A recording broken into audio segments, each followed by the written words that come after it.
All right. So in 5.1, we discussed how to compute the probability of a single event occurring. Um, but we're oftentimes interested in multiple events, right? Probabilities involving, more than one event and kind of how they interact with one another, I guess, and how probability is affected by their interaction. So the topic of discussion in the next three sections, right, 5.2, 5.3, 5.4, is going to be all about probabilities of multiple events occurring. In 5.2, we're going to talk about the probability that one event or another event occurs. And then in 5.3 and 5.4, we're going to talk about the probability that one event and another event both occur. Okay. So to get us started kind of thinking about these OR probabilities that we're going to be discussing in 5.2, let's look at this example. Right? So it says, suppose that you roll a fair six-sided die. If E is the event that you roll a 2, and F is the event that you roll an odd number, calculate probability of E, probability of F, and then we'll think about probability of E or F. Okay, so starting with probability of E, okay, E is the event that we roll a 2. Well, there's only one way to do that, right? Out of 6 possibilities. So the probability that we roll a 2 is 1 out of 6. Probability of F.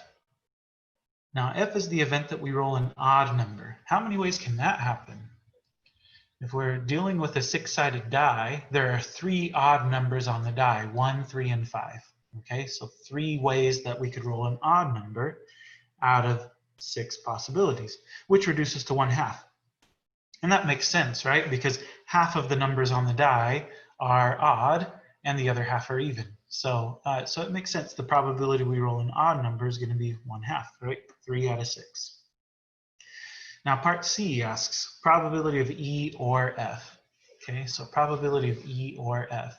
It might be useful to like write out the numbers here, right? So when we roll a die, we could roll a 1, 2, 3, 4, 5, or 6.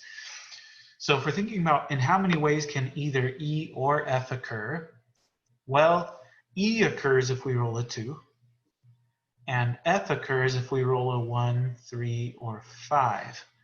So in total, there are 4 ways, right? 1, 2, 3, 4 ways that E or F could occur out of 6 total possibilities. That reduces to 2/3, okay?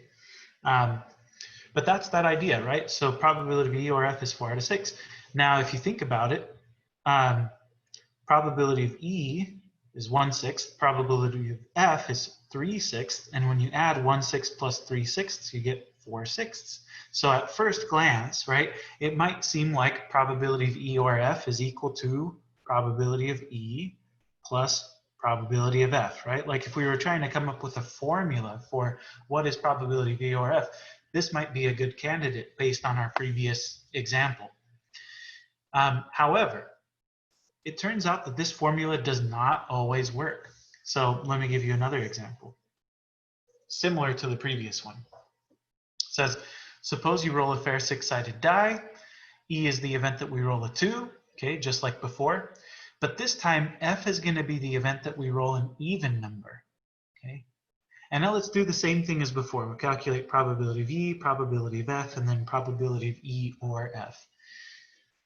So once again, E is the event that we roll a 2. There's only one way to do that out of 6 possibilities.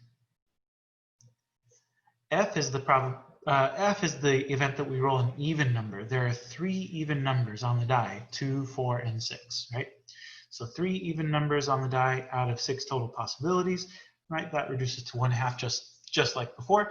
So far, this seems like the same sort of exercise as the previous example. But now if we think about probability of E or F, again, I'm going to write out the possibilities.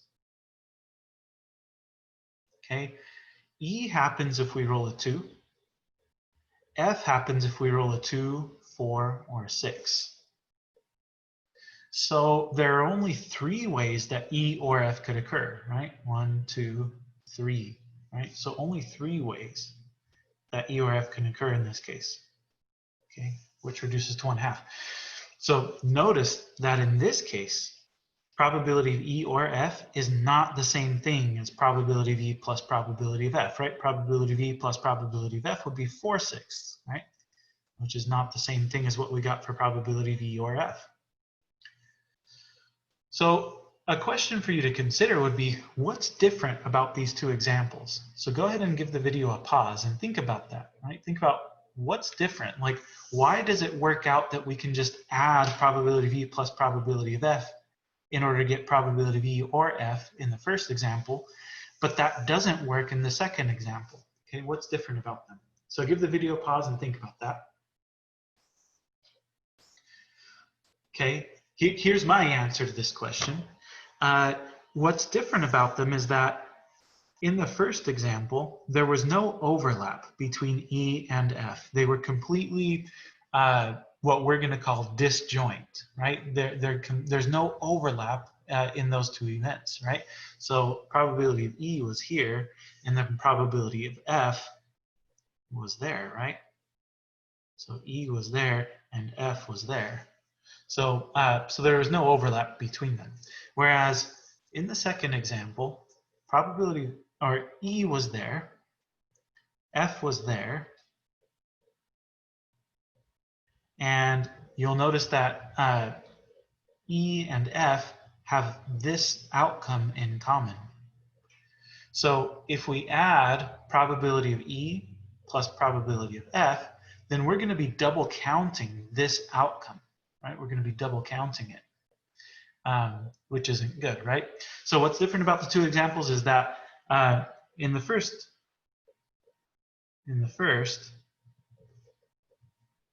there was no overlap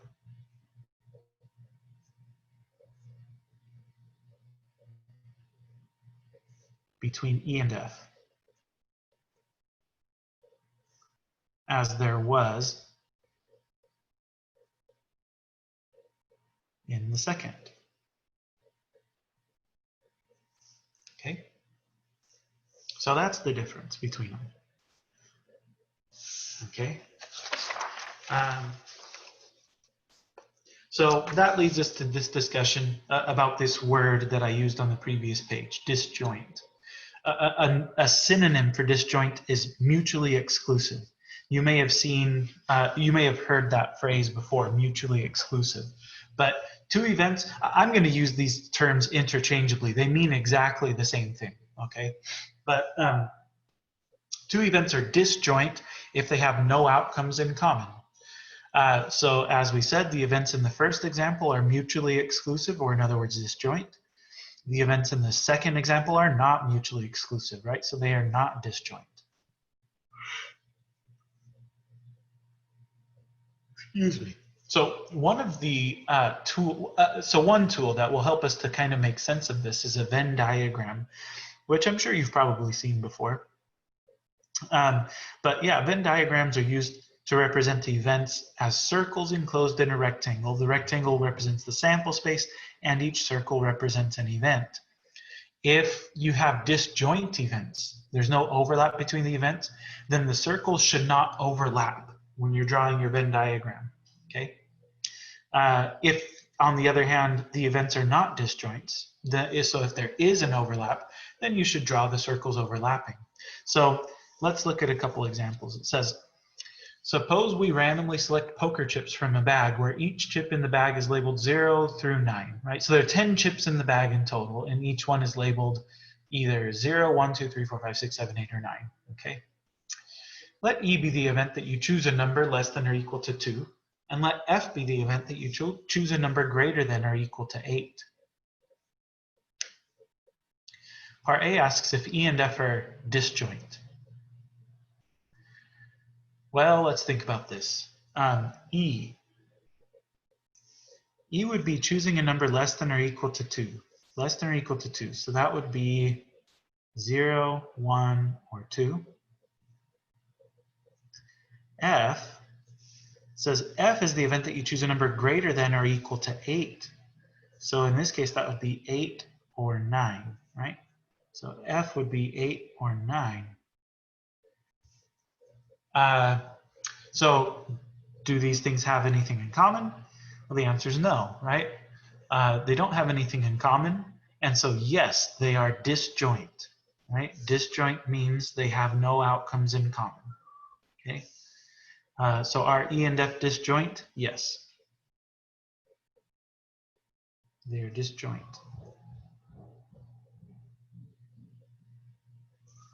Okay?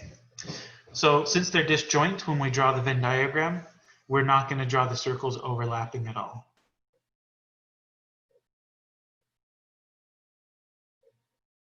So here's E and here's F. And this rectangle represents our sample space, okay? So the rectangle itself is our sample space S.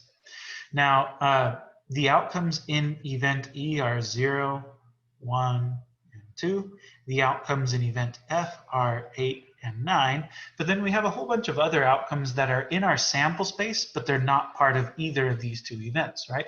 In particular, it would be 3, 4, 5, 6, and 7, right? So they're somewhere out here in the sample space. They're just not part of events E or F, okay? All right, now part C says, what's probability of E or F? Okay, probability of E or F. Well, there are 5 ways that E or F could occur, right? 1, 2, 3, 4, 5. 5 ways out of 10 total possibilities, right? These 5 and then 6, 7, 8, 9, 10 possibilities. So 5 out of 10, or in other words, 1/2. Okay, so that's probability of E or F. Okay, here's another example. Now I'll let you work on this one on your own. Okay, so go ahead and give the video a pause and see if you can work this one out.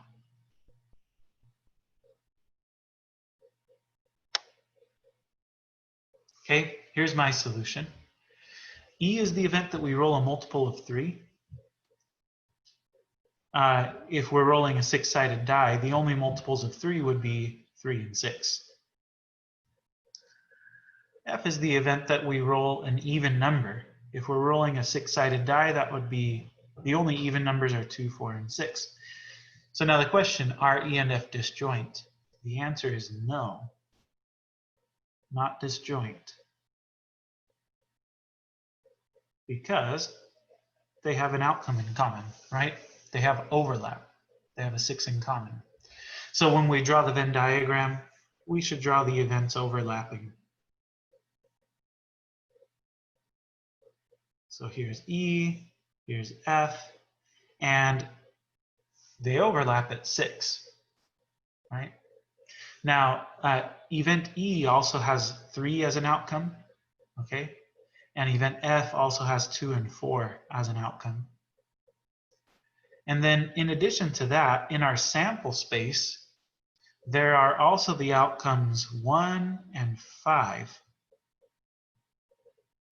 Okay? So that's our Venn diagram for this scenario. Now, if we compute what's probability of E or F, probability of E or F, there are 1, 2, 3, 4 ways that E or F can happen out of 6 possibilities in total. So probability that E or F occurs is 4 out of 6, or in other words, 2/3. Okay. So that's that idea. You'll notice again that we didn't just add up probability of E plus probability of F, right? Probability of E would have been 2 out of 6. Probability of F would have been 3 out of 6.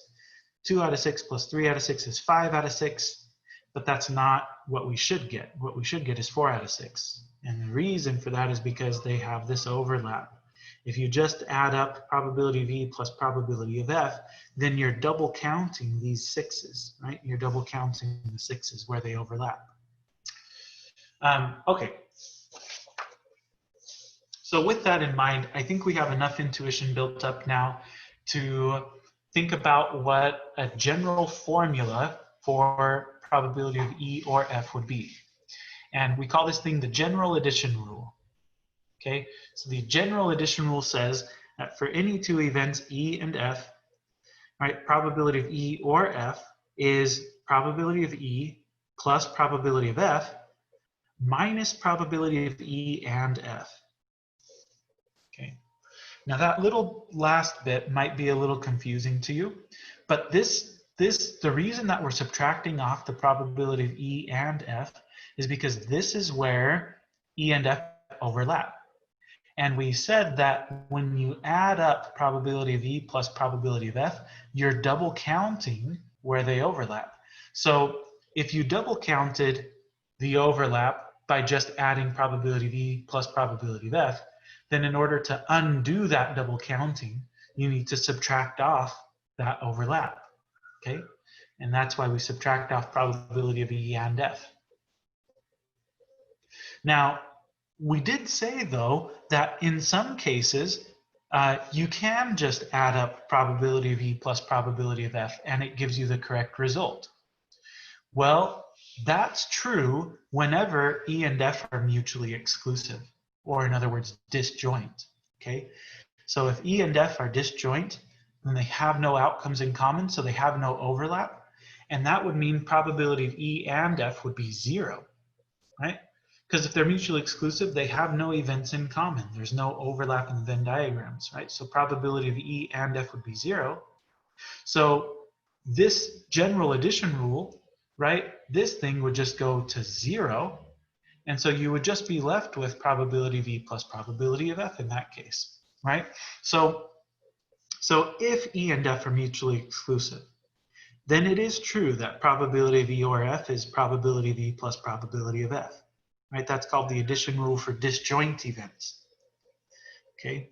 However, the general addition rule is better in the sense that it always works, right? The general addition rule will work whether or not E and F are mutually exclusive. And so if you want to kind of err on the safe side, then you should just use the general addition rule rather than trying to figure out if you're justified in using the addition rule for disjoint events.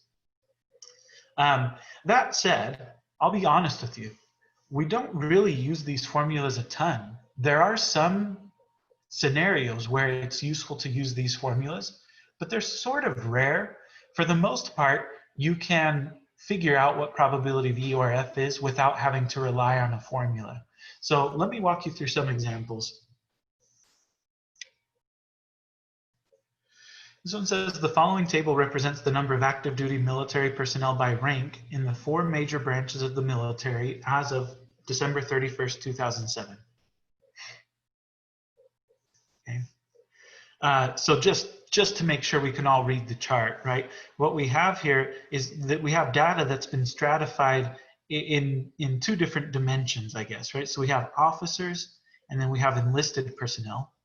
And then we have the 4 branches of the military: Army, Navy, Air Force, and Marines. Okay. So there were 84,781 Army officers, right, in 2007. There were 260,798 enlisted Air Force personnel. In total, there were 186,342 Marines. So that's officers plus enlisted Marines, right? In total, there were 220,506 officers in the 4 branches of the military. And of course, the grand total number of military personnel is 1,355,137. That is huge. So many people in the military. Anyway, but that's the total number of military personnel. Okay. So now that we're hopefully all on the same page in terms of how to read this chart, let's answer some questions. So it says, if an active duty member of the military is selected at random, what is the probability the individual is an officer? Okay. We don't care which branch the individual comes from. We just want to make sure that they're an officer. So in total, there were 220,506 of those. So I'm going to call this P of O for officer. You say probability they're an officer. 220,506 out of the total number of individuals in the military. So that would be 1,355,137. I'm going to turn this into a decimal. When the fractions get really big like this, it's kind of hard to make sense of them. I think it's easier to look at them as decimals. So we'll do 220,506 divided by 1,355,137. And that comes out to about 0.163. So about 16.3% of people in the military are officers. Okay, part B. What's the probability the individual is in the Navy? Go ahead and pause the video and see if you can give this one a shot. Okay, what's the probability the individual is in the Navy? All right, here's my solution. Probability they're in the Navy, 329,360 out of 1,355,137.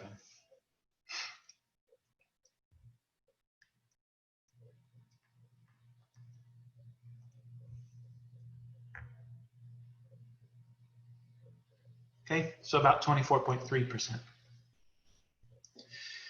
Part C, what's the probability the individual is a naval officer? A naval officer. That means that the individual has to be an officer and they have to be in the Navy.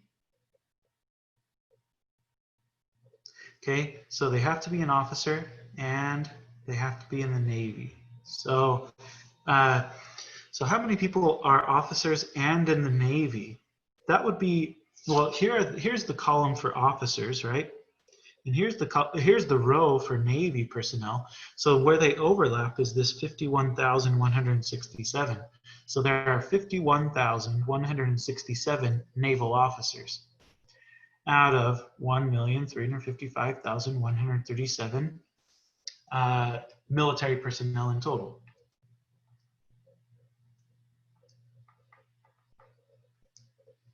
So that comes out to about 0.038. So about 3.8% of military personnel are naval officers. Now part D asks, what is the probability the individual is an officer or in the Navy?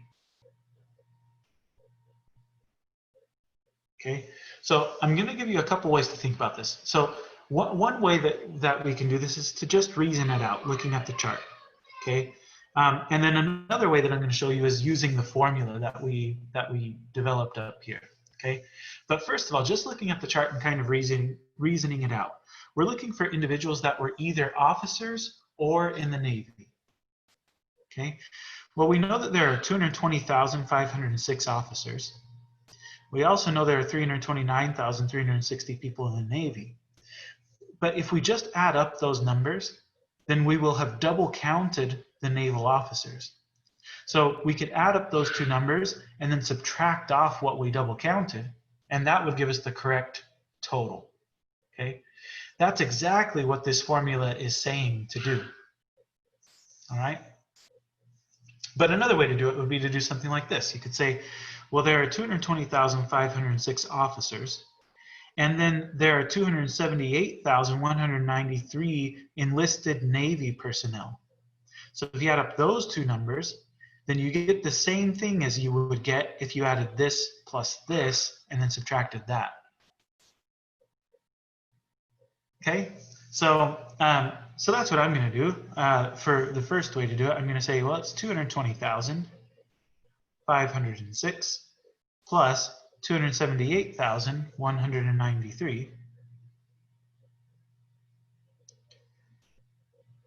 out of 1,355,137. So let's see how much that is. 220,506 plus 278,193 divided by 1,355,137 is about 0.368.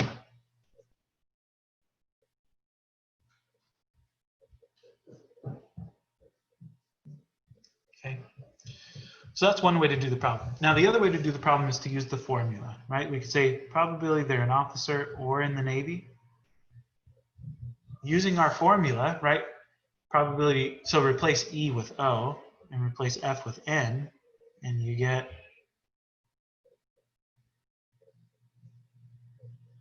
that statement, right?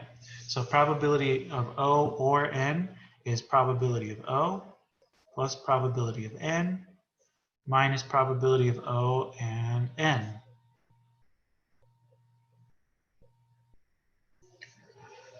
So that's 220,506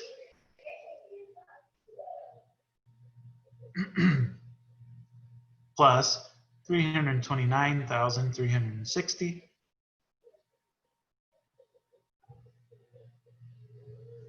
minus 51,167. And of course, all of those are out of the grand total, 1,355,137. Anyway, I'm not going to finish this. You could punch this into your calculator now and see what you get, but you should get the same answer as before, right? These two should be the same answer. Okay. So that's that, right? So the moral of the story is, right, the formula works. Okay, this kind of verifies that the formula works, but you don't necessarily have to use the formula if you can just sort of reason out what the answer should be. That said, formulas do come in handy sometimes. Let me give you some examples of when the formulas would absolutely have to be used. So this first one says the probability model below shows the distribution of the number of rooms and housing units in the United States. So here we have the number of rooms, right? 1 through 9 or more, and then the probability. And by the way, when they say that there's only one, when they're counting the rooms, they're not counting the bedrooms, right? They're not saying like that these are 9-bedroom houses. Saying that 8% of houses have 9 or more bedrooms in them would be unrealistic, right? Obviously, not that many houses have 9 or more bedrooms.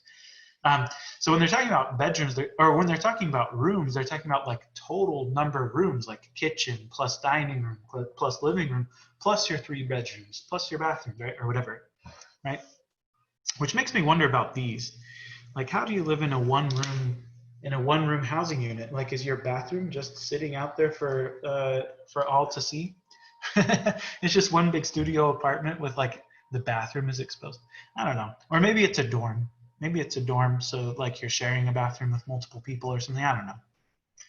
But anyway, none of this really matters. The questions we want to answer are down here. So part A says, is it reasonable to assume that the events 2 rooms and 3 rooms are mutually exclusive? Well, yeah. The answer to that question is yes, of course. Of course those events are mutually exclusive. If the total number of rooms in your house is 3, then the total number of rooms in your house can't be 2, right? Because the total number of rooms in your house is 3, not 2. So yeah, there's no overlap here. You can't have a house that magically has a total number of 2 rooms and at the same time has a total number of 3 rooms in it. Can't happen, right? So yeah, of course these events are mutually exclusive. So yes, these are mutually exclusive events. That's nice. That tells us that we can use the addition rule for mutually exclusive events, or the addition rule for disjoint events, which is a little bit easier. Part B says, what's the probability a randomly selected housing unit has 2 or 3 rooms? So we want the probability that the house has 2 or 3 rooms. Well, because these are disjoint,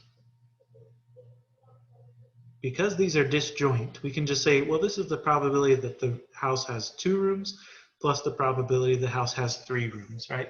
There's no need to subtract off the probability that the house has both 2 and 3 rooms because that's not even possible, right?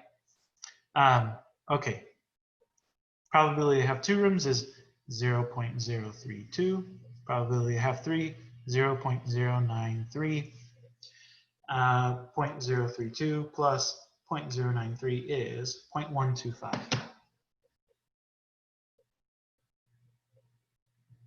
Okay, so here's an example where we would have had to have used a formula. We weren't given like some kind of frequency distribution like we were given in the previous problem. So we had to rely on a formula, right? Like we had to realize that OR turns into addition, okay?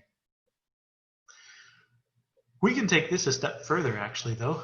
Part C says, what's the probability the house has 5, 6, or 8 rooms? So now we have 3 events, 5, 6, or 8. And the good news is that by a similar line of reasoning as part A, these events are all disjoint. So we don't have to sit here and like subtract off all the overlap and stuff. This is just going to be probability the house has 5 rooms plus the probability it has 6 plus the probability it has 8. Right? So that's going to be 0.219, right? 0.219 plus 0.189 plus 0.079.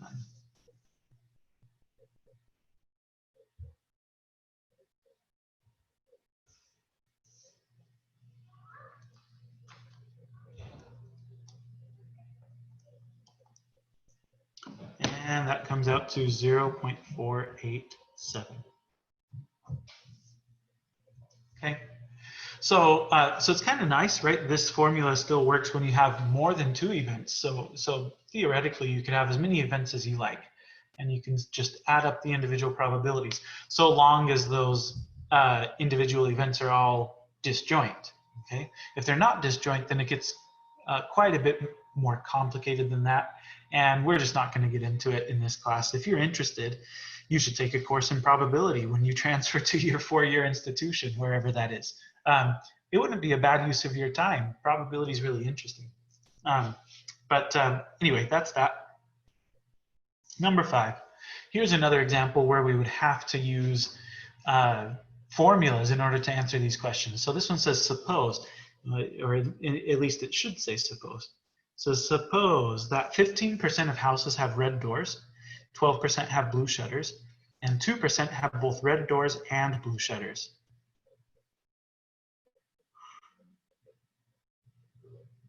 Okay. Part A says, are the events house has a red door and house has blue shutters mutually exclusive? Well, pause the video, give that some thought. See if you can figure out if those 2 events are mutually exclusive. Okay, here's my answer. The answer is clearly no. They're not mutually exclusive. Now, you know how I know that? I know that because the problem tells me point blank that 2% of houses have both red doors and blue shutters. So obviously, you can have a house that has both red doors and blue shutters. So those things are not mutually exclusive, right? They're not disjoint. There are houses that have both, right? So we say no, because 2% of households, 2% of households have both. Now, if you're sitting there thinking like, oh, this is just too hard, I can't grasp this concept. Yes, you can. It's not a hard concept. It's an easy concept. If you struggled with that question, it's just because you haven't memorized the definition, right? So you're still not sure what mutually exclusive means. You have to go back to your notes and like look it up and stuff. So memorize the definition, right? Memorize the definition. Understand what mutually exclusive means, and then questions like this are going to be a piece of cake, right? But it's not a hard concept. Being mutually exclusive just means that the 2 things can't both happen at the same time. And here, clearly they can, because 2% of houses have both red doors and blue shutters, right? Okay, so that's that. Now part B says, what's the probability that a randomly selected house has a red door or blue shutters? Okay, a red door or blue shutters. So probability they have a red door or blue shutters.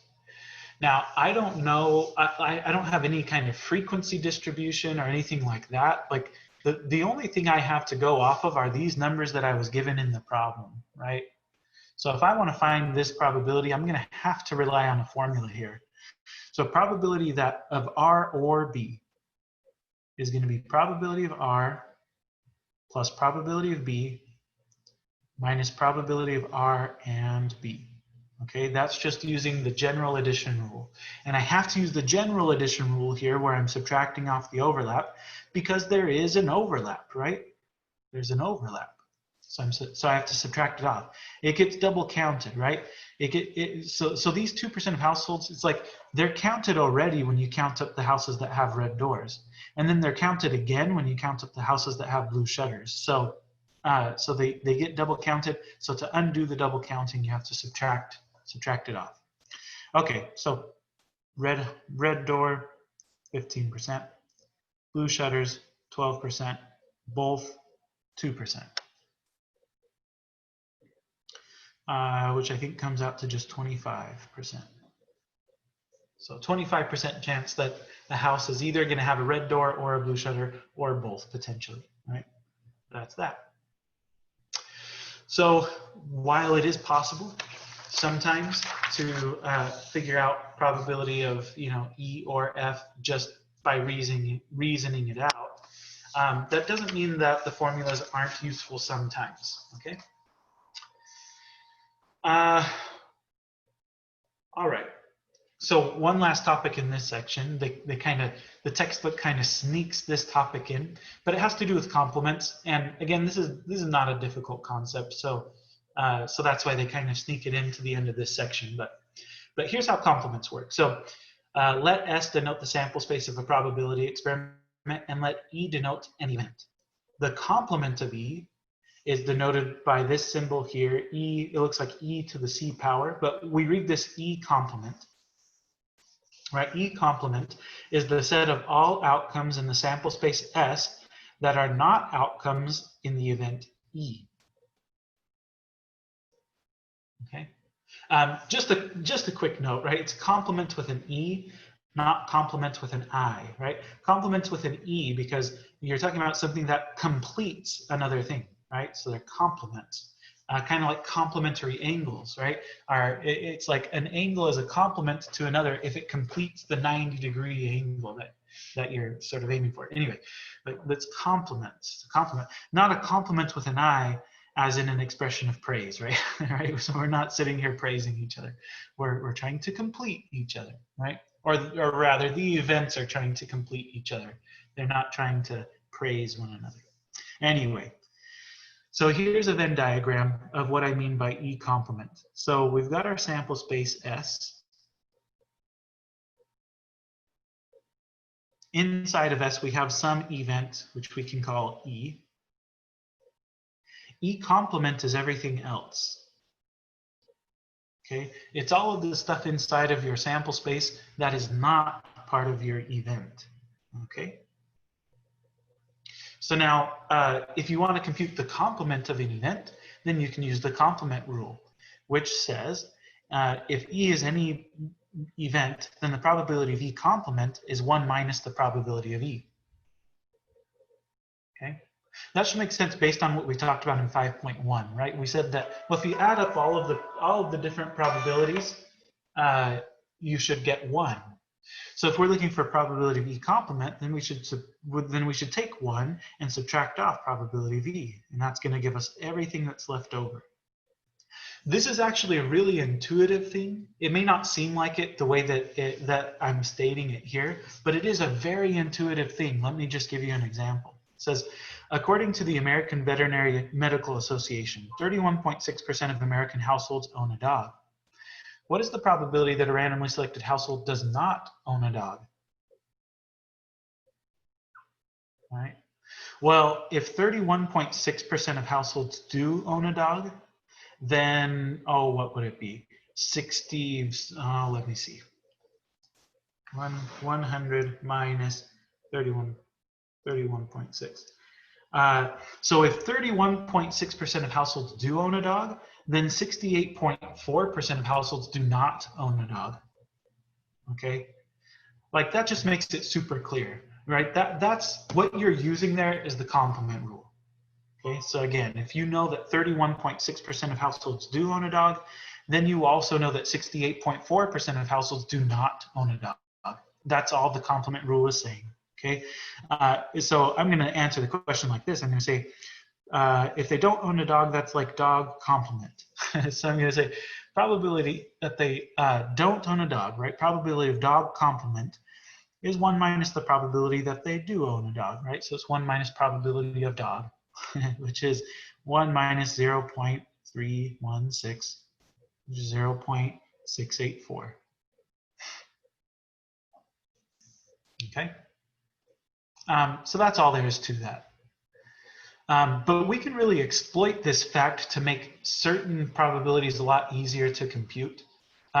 Here's an example, and this isn't even the worst of these examples. These examples can get pretty nasty, actually. And complement rule oftentimes makes them easier. But let's just look at this. So it says, so we've got survey information about the annual income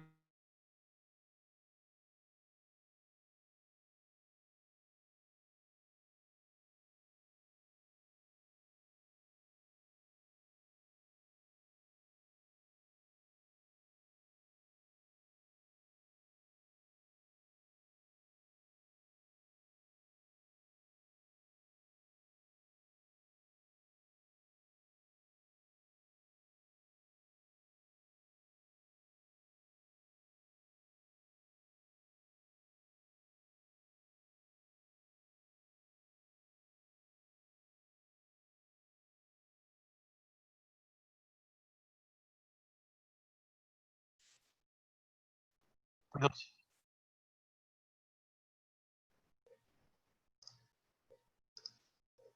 Okay. So I apologize. Apparently the recording cut out, but we will. I'm not exactly sure where I cut off, to be honest with you. But anyway, we're talking about example 7 on 5.2. So yeah, 4,506 individuals or families earn $200,000 or more. So we would say the probability that they earn $200,000 or more, I'm going to say greater than or equal to 200,000. Right? That's equal to 4,506 out of, well, the total number of households here, which I guess they didn't give us, right? So maybe we should make another column and call it the total column.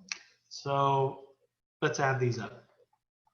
8570, 50,392, 54,072, and 4506. Comes out to 117,540. That's a pretty big survey. Anyway, so let's see. 4,506 out of 117,540 is 0.038 approximately. Okay, so that's that. Part B says, compute the probability they earned less than $200,000. So probability they earned less than 200,000. Well, a couple ways you could do this. If they earned less than 200,000, then that means they're in one of these three categories, right? They're here, or here, or here. So one way that you could figure out the probability that a household earned less than $200,000 would be to add up this, and then divide by the grand total. Another way to do the same thing that's a little bit quicker is to use the complement rule, right? If they earned less than $200,000 a year, that's just the complement of the event that they earned 200,000 or more. It's much easier to just take this and divide and subtract 1 from it, or subtract it from 1, right? So you can say, in symbols, we would say it this way, right? This is 1 minus the probability that they earned 200,000 or more. Right? This event and this event are just complements. So I'm using the complement rule here. And so that's about 1 minus 0.038. Right? We already did that math. 0.962. Now, it may not seem like that much less work. Like it may not seem like that much more work to just add these things up and divide by 117,540. And you're right about that. But imagine if instead of 4 categories, you had like 20 categories.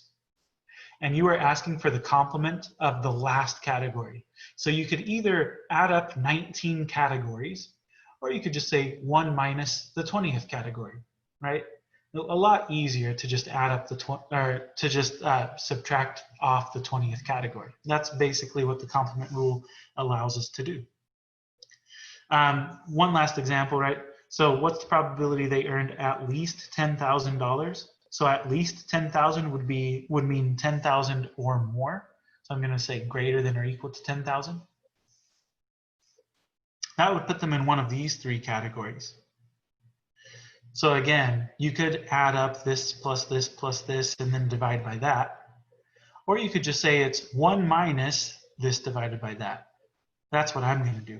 I'm going to say, well, this is just 1 minus the probability they made less than 10,000.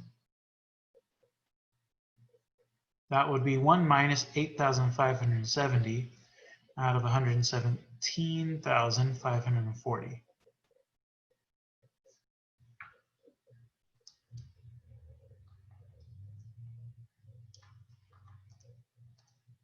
Which comes out to about 0.927.